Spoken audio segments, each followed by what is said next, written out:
Hello, everybody. Hello. Hi. My father is Samoan, so it's alofa. And my mother is Maori, so give it back. No, I'm very proud of my Pacific Indigenous heritage, but the interesting thing about me is I spent the first 19 years of my life in the north of England. I grew up in a place called Wakefield in West Yorkshire.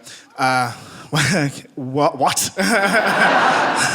WF2 crew. That means nothing in the room, but will crush on TikTok, I promise. No, I grew up in England. The only reason I bring that up is that when I first moved here, I found that was the most interesting thing in the world to some people. I worked at a restaurant when I first moved here, and my accent was a bit stronger, and I sort of talked like this. I was quite a northern bloke. It was a bit more noticeable than it is now. Now I just sort of sound like I'm from Rimawira. No, but my accent was a little bit stronger, and I remember one person at the restaurant noticed, and we started talking, and they were like, "Oh my God, I'm Maori in the UK. That is the most interesting thing in the world." I'm like, "Yeah, we're quite well known for traversing the planet." Now, how long would it take to row there?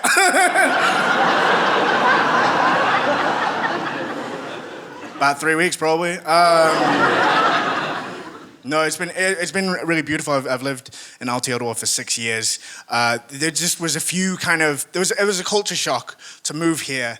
There's some things that I hadn't really thought about growing up in the UK as a Pacific person, and then to come here. We're all friends, right? All of us? Yeah, cool. I did not know there were white people in New Zealand growing up. I'd seen Sione's wedding, and that was it. And I was like, okay, there's some in Glenfield, but then I moved here and I was like, okay, a lot of backpackers, all right, okay, cool, that's cool, welcome. No, it's shocking though. Like my parents had really instilled in us a sense of importance for Te Reo Māori and Ngangana Samoa. Like the pronunciation of our languages was really impressed upon us as kids, and then I moved here and I was like, oh, you can just make it up if you want to. You can say whatever the heck you want, and people mostly will be fine with it.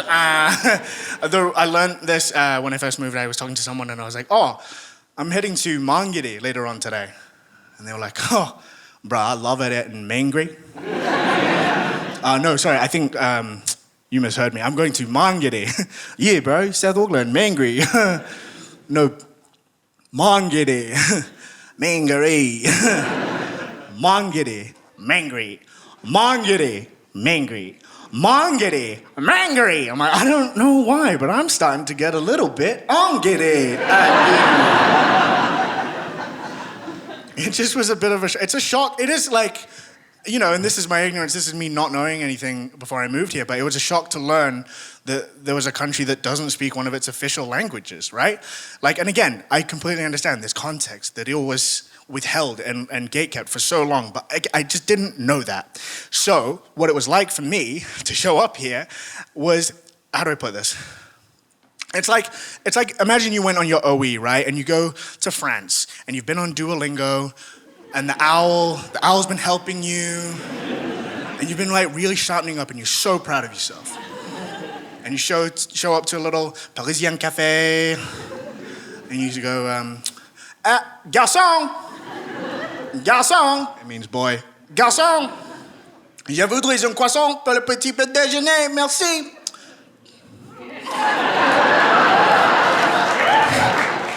Was not expecting that. But you do that, the merci, aha. And then the waiter turns around and looks at you and just goes, what? What? Huh? No, I don't know what you mean. I don't understand what you're saying. No, I just don't know what it means. Stop forcing it on me. I'm the victim here. So that's what it's like to move to New Zealand.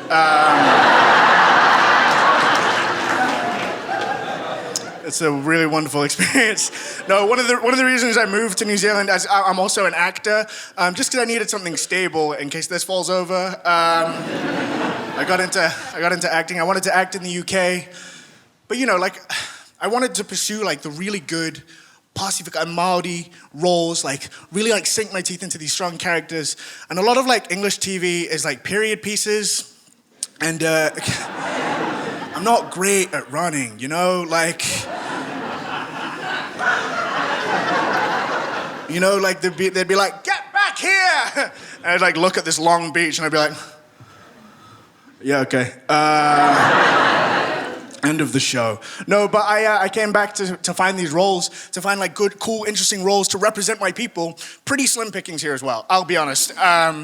There's like two general archetypes of characters that I find myself auditioning for here in New Zealand. And I split them into two categories. One of them is the diversity commercial. Very popular, if you've ever seen an advert.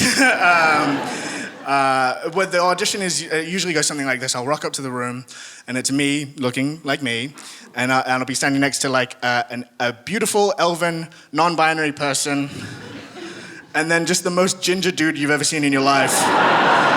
And the three of us are in this really small room in Grey Lane, and we're just like cheersing. Well.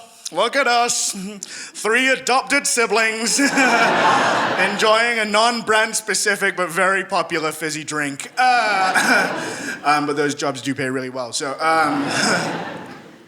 no, the other kind of role that I auditioned for is what I like to call a racial stereotype. I call this guy the tough guy. We kind of know this guy from the gangster genres, the kind of crime movies. New Zealand makes a lot of these kind of films and TV shows. The tough guy usually wears like a big leather jacket, kind of speaks in short, like wise idioms that end the scene almost. The tough guy I'll kind of do it like this. Okay, the tough guy kind of goes a bit like this. There's the thing about these fucking streets, bro. They can get you. So, you know... So, and you know, we've only known each other for like 8 minutes. I'm not right for this role, you know? I bounce in like Aquaman's bi-curious baby brother. And like, you know what? Maybe you could just be an extra on this one. Hey guys, you guys have been wonderful. Enjoy the rest of the show. I'm Bailey.